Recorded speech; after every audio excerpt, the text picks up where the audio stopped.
ये कह रहे हैं कि मोदी के बाद मैं बनूंगा प्रधानमंत्री, और ये इनके जबान से ये निकलता है। अच्छा, जब त्योहार आता है तो मस्जिदों को क्यों कवर करते आप? मत करो ना मेरे अजीज दोस्तों और बुजुर्गों। और फिर उत्तर प्रदेश के चीफ मिनिस्टर एक पॉडकास्ट में बोल रहे हैं, अगर जहां पे 100 मुसलमान है वहां पर 50 हिंदू, क्या हिंदी का वर्ड असुख माने उनका तहफ़्फ़ुज़ नहीं है। जहां पे जरा सीखो आजकल हिंदी, उन्होंने कहा कि कहीं 100 मुसलमान हो तो वहां 50 हिंदू सुरक्षित नहीं है। 100 मुसलमान है तो 50 हिंदू सुरक्षित नहीं है। ये कौन बोल रहे हैं? योगी चीफ मिनिस्टर उत्तर प्रदेश।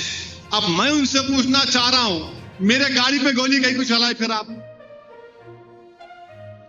मैं, शौकत, यामीन 3 लोग थे, वो 2 मिलके 6-7 राउंड गोली चला दिए। क्यों चलाए मुझ पे गोली? बेल कोर्ट दिया तो मेरे को सुप्रीम कोर्ट जाकर उन जालिमों की बेल कैंसिल करना पड़ा। हम योगी से पूछना चाह रहे कि उन्नाव में मोहम्मद शरीफ होली नहीं खेलना चाह रहा था तो आपने वहां पर दंगाइयों ने उसको मारा और पीटा। अब कल ईद आएंगी, मैं हर एक रोड पर पकड़ के बोलूं, नहीं तो खाना ही शीर खुरमा, पीना पूरा 1 लीटर पीना, तू डालता हूं तेरे मुंह, पी। नहीं तो सेविया खाना, अरे मैं शुगर का पेशेंट, नहीं तो खाना, मुंह खोल। डाल सकते आप डाल सकते क्या? बोलो, नहीं कर सकते ना, नहीं कर सकते आप। जबरन होली खेलने की से मजबूर करे, वो इनकार कर रहा, भाई मत करो, पीट दिए। अभी नो बोल रहे कि जहां पर 100 मुसलमान हैं वहां पर 50 हिंदू सुरक्षित नहीं है। हम योगी आदित्यनाथ को ये बोलना चाह रहे हैं, भारत में ना हिंदुओं को मुसलमानों से खतरा है, ना मुसलमानों को हिंदुओं से खतरा है। भारत में अगर हिंदू, मुसलमान, सिख, ईसाई को, इस भारत के आईन को अगर किसी से खतरा है तो आरएसएस, उसकी आइडियोलॉजी, योगी और मोदी से खतरा है। हमको मुसलमानों को हिंदुओं से, हिंदू को मुसलमान से नहीं है खतरा, इनकी आइडियोलॉजी से खतरा है। और सुनो योगी आदित्यनाथ, हम आपको ये बताना चाह रहे हैं कि हमारी सुरक्षा और सम्मान की जो तुम बात करते हो ना, वो तुम्हारी खैरात नहीं है योगी। चाहे हिंदू का सुरक्षा और सम्मान हो, मुसलमान का सुरक्षा और सम्मान हो, वो तुम्हारी खैरात नहीं है। यसदुद्दीन ओवैसी का पैदाइशी हक है। राइट टू लाइफ इस मुल्क के आईन का, कॉन्स्टिट्यूशन का फंडामेंटल राइट है। इस तरह का मुख्यमंत्री बयान देता है और ये हिंदुस्तान के वजीर आजम बनना चाहते हैं। ये कह रहे हैं कि मोदी के बाद मैं बनूंगा प्रधानमंत्री, और ये इनके जबान से ये निकलता है। अच्छा, जब त्योहार आता है तो मस्जिदों को क्यों कवर करते आप? मत करो ना। अगर ये आपका रूल है तो हर त्योहार में, जिसका त्योहार नहीं है उसकी इबादतगाह को कवर करो। आप खाली मेरी मस्जिद क्यों कवर कर रहे हैं आप? और फिर मीरठ में एक बड़े पुलिस अफसर बोल दिए, अगर रोड पे नमाज पढ़ेंगे तो तुम्हारा पासपोर्ट कैंसल, तुम्हारा गन लाइसेंस कैंसल। अच्छा, जो हम रोड पे नमाज पढ़े तो पासपोर्ट कैंसल, कोई दूसरे रोड पे चले तो आप हेलीकॉप्टर से फूल बरसाएंगे। हाँ, ये आपका इंसाफ है। आप करेंगे तो कोई बात नहीं, we will shower flower from the helicopter. और हम 10 मिनट 5 मिनट की नमाज पढ़े, नहीं करो, जुल्म करो, तुम जितना तुम कर सकते तुम करो, क्योंकि तुम जुल्म ही कर सकते, तुम इंसाफ नहीं कर सकते। तुम जुल्म ही कर सकते, तुम इंसाफ नहीं कर सकते। तुम मजलूम को मजबूत नहीं बना सकते, तुम जालिम को मजबूत बनाना चाह रहे हो। तुम यतीमों को ताकतवर नहीं बनाना चाहते, तुम गरीबों को ताकतवर नहीं बनाना चाहते, तुम भारत से गुर्बत को खत्म नहीं करना चाहते, तुम नौजवानों को रोजगार नहीं देना चाहते, तुम सबको बोल दिए लग जाओ एक बादशाह के पीछे। पूरे लग गए। उसको मर के 300 साल हो गया, उन्हें भी खबर है, बैठ के सोच रहा होगा वाह 300 साल के बाद भी हिंदुआ ये कर रहे हैं। मगर जो जिंदा है उनको क्या हो रहा है? हिंदू बच्चे हैं, सबसे ज्यादा नौजवान हिंदू हैं भारत में, उनकी नौकरी कुछ नहीं है, तो बीजेपी बोल दी बेटा लग जाओ इसके पीछे, लग जाओ इसके पीछे। बाबर को कौन बुलाए वो दुनिया जानती। बाबर को बुलाने वाले हम नहीं बुलाए, बाबर को कोई और बुलाए थे। इब्राहिम लोदी का भाई और राणा संगा मिलके बुलाए। अब ये और बात है, बाबर की नीयत खराब हो गई जीतने के बाद, मैं मैं नहीं जाता हूं यहां से, अब उन्हें नहीं गया तो मैं जिम्मेदार। अच्छा ये पूरे लुटेरे हैं, सुना मैं, हुमायूं लुटेरा, सब उनके लुटेरे। इनकी अम्मा कौन थी फिर? इन्हों पैसा लेके नहीं गए, पैसा यहीं पर लगाए। नहीं उसको तोड़ दो, उसको तोड़ दो, उसको तोड़ दो, फुला तोड़ दो। अरे तोड़, तारीख को बचा के रखो। तुम तारीख से डिसएग्री करो, हमको पसंद नहीं है, कोई बात नहीं, मगर जो जिंदा है उनके लिए मोदी और योगी अमित शाह क्या कर रहे हैं? क्या नौकरी मिल रही, किसानों को उनका इनकम मिल रही? नहीं। सब एक कॉमेडियन है कुणाल कामरा के नाम से। कुणाल कामरा जो है वहां के अपना एक कॉमेडी है, मस्खरा है। उन्हें किसी को गद्दार बोल दिया, किसी को गद्दार बोल दिया उन्हें, तो एकनाथ शिंदे की पार्टी वाले बोले हमारे साहब को तो गुंडे बोला, गद्दार बोला। जाके जहां पे उन्हें वो परफॉर्म करा उसको तोड़ दिए। क्या करें? तोड़ दिए। अब हम फडणवीस से, नरेंद्र मोदी से पूछ रहे हैं, महाराष्ट्र में एक बाबा हैं जो रसूलुल्लाह सल्लल्लाहु अलैहि वसल्लम की शान में गुस्ताखी करने की कोशिश की है। याद रखो, गुस्ताखी कोई नहीं कर सकता आकायद आलम सल्लल्लाहु अलैहि वसल्लम की शान में। अगर कोई आसमान की तरफ देख के थूकेगा तो थूक उसके चेहरे पे गिरता। उन्हें गुस्ताखी करे, उसको अरेस्ट नहीं करे, उसको पकड़े भी नहीं, उसके जाकर उसके घर को तोड़े भी नहीं। मगर यहां पर क्योंकि Eknath Shinde deputy chief minister है, उनको उन्हें बोला, नाम तो नहीं लिया उन्हें, मगर ये लोग माने निकाल लिए। आपके गुंडे जाके वो जगह को तोड़ दिए।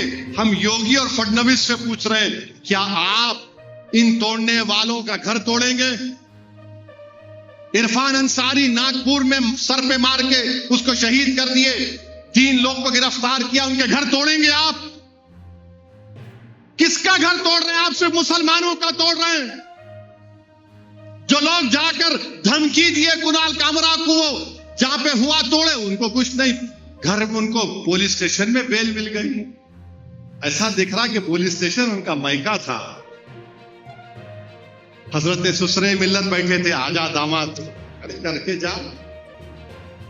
याद रखो, कोई इख्तिदार पर ज्यादा रहने वाला नहीं है। भारत में बादशाहों के महलात वीरान हैं। वो वीरानी पुकार कर कह रही कि एक जमाने में बड़ी आला शान इमारत होती थी। तुम्हारे भी महलात वीरान होंगे, मगर सुनहरे हुर्फों में तुम्हारी नाइंसाफी और जुल्म की दास्तान को लिखा जाएगा। तुम्हारी नाइंसाफियों को लोग सुबह क़यामत तक याद रखेंगे। और अगर तुम ये समझ रहे हो कि हम झुक जाएंगे, हम वो कौम हैं जो सिर्फ अल्लाह के आगे झुकते हैं, वक्त के यजीदों, फिरौनों और वजीर आजमों के सामने नहीं झुकते हैं। हम नहीं झुकने वाले हैं। हम मुकाबला करेंगे जमहूरी तरीके से। तुम जुल्म पे जुल्म ढाते जाओ। 5 साल से हमारे बच्चे जेलों में, बेल नहीं होती। केजरीवाल को बेल हो गई, के चंद्रशेखर राव की बेटी को 6 महीने में बेल हो गई, मगर गुलफिशा को 5 साल से बेल नहीं होती। शिफाउर रहमान को बेल नहीं होती। तहर हुसैन को बेल नहीं होती। क्यों नहीं होती बेल उनको? क्या हमारा मुकद्दर सिर्फ घर का डेमोलिशन, हमारा मुकद्दर गोली खाना, हमारा मुकद्दर मस्जिदों को हमारे छीन लेना, हमारा मुकद्दर हमारे बच्चे यतीम होना और उनके माँ बाप अपने बच्चों को जेलों में देखते देखते खबरों में चले जाते? मेरे अजीज दोस्तों और बुजुर्गों, ये हमारे मुल्क में हो रहा है।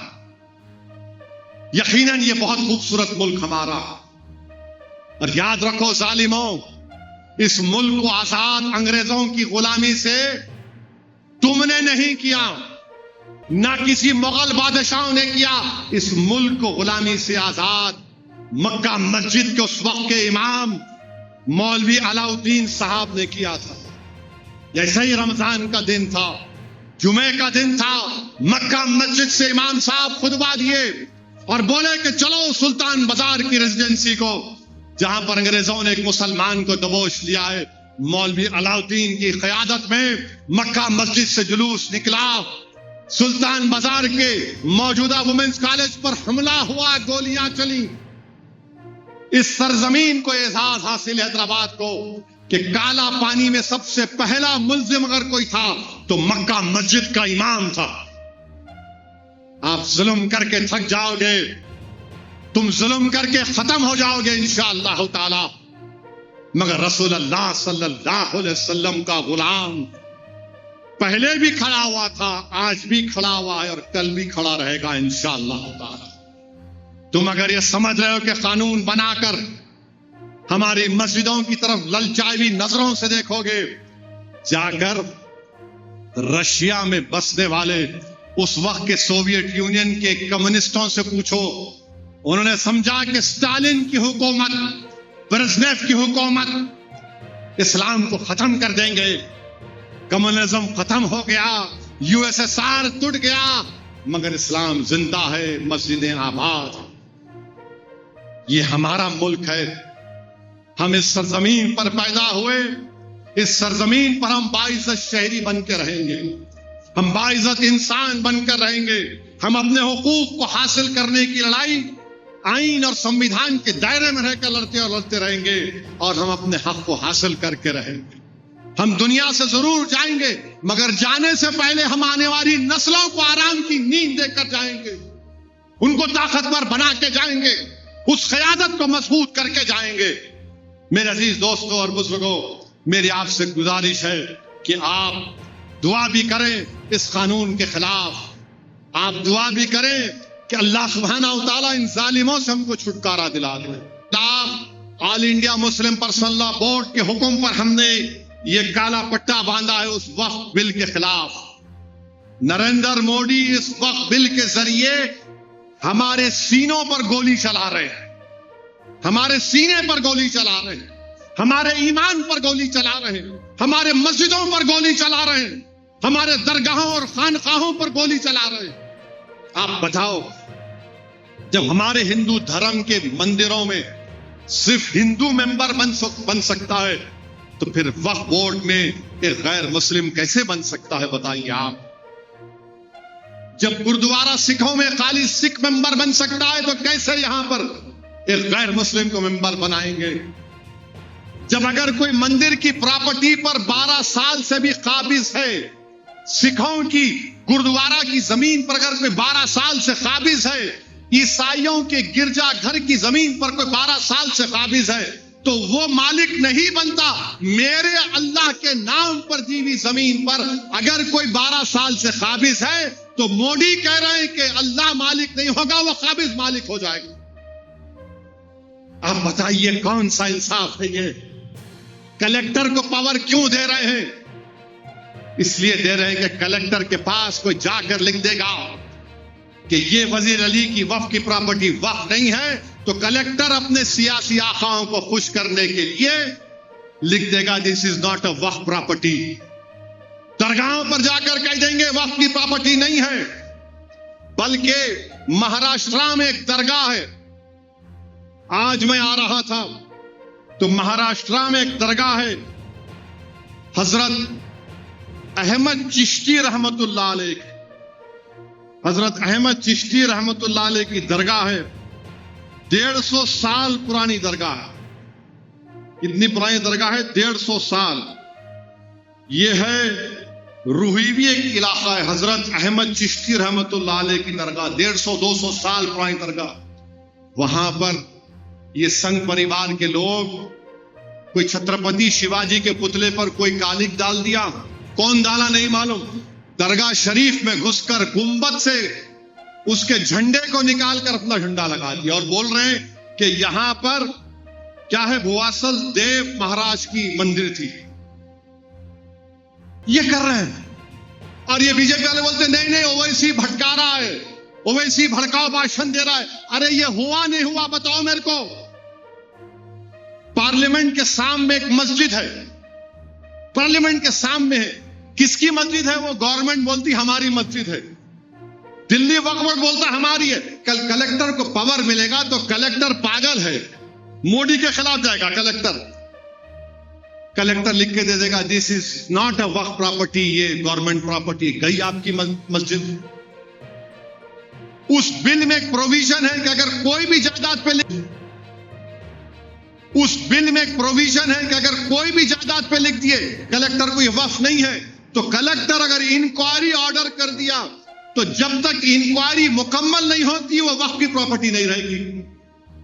अरे भाई, जो हिंदू धर्म में है, जो सिख धर्म में है, वो हमको भी दो ना। जब उनके लिए अच्छा है तो हम हमारे लिए खराब कैसे हो जा रहा हो वो बताओ। तो मकसद एक ही है कि जायदादों को हासिल कर लिया जाए। इवैक्यू प्रॉपर्टी है। जो लोग पड़ोसी मुल्क को जाने से पहले वक्फ को जमीन दे दिए, हरियाणा में लाखों एकड़, हजारों एकड़ वक्फ की प्रॉपर्टी है, उससे पैसे आते। इवैक्यू प्रॉपर्टी का सेक्शन उड़ा दिया आप, सेक्शन ही उड़ा दिया इवैक्यू प्रॉपर्टी का। बताओ फिर कौन सा आप काम करने जा रहे हैं? आपकी नीयत एक ही है कि मुसलमानों से उनकी जायदादों को छीन लिया जाए। यह इनका हिंदुत्व का एजेंडा है कि हम अपनी शरीयत पे ना चल सके, अपने मजहब पे ना चल सके। हम हुकूमत से कह रहे हैं कि आप आईन के खिलाफ एक कानून बनाना चाहते हैं जो आर्टिकल 14, 15, 26, 29 का वायलेशन है। हमारा कल्चर का हिस्सा है वक्फ, आप कैसे हमसे छीनेंगे? तो यह बीजेपी की हुकूमत करना चाहती है। और सुनने में आ रहा है कि शायद पहली या दूसरी तारीख को बिल लाया जाएगा। यह ऐसा काला कानून है जिससे हमारी वक्फ की जायदादें खत्म हो जाएंगी। मुझे मालूम है कि मेरी तकरीर के बाद आज सब लोग चीखा मारेंगे, फिर से असद ओवैसी ने यह कह दिया, वो कह दिया। अरे अगर तुम्हारे टीवी स्टूडियो को जो नोएडा में अगर कोई बोल दिया कि ये तुम्हारा नहीं है, गवर्नमेंट का, तुम क्या करोगे? चुड़िया पहन के बैठ जाओगे? और तुम ये समझ रहे हो कि हम खामोश बैठ जाएंगे? वक्फ एक इबादत है, नमाज की तरह नहीं बल्कि इबादत है। और वक्फ गवर्नमेंट की प्रॉपर्टी नहीं, हमारे बाबा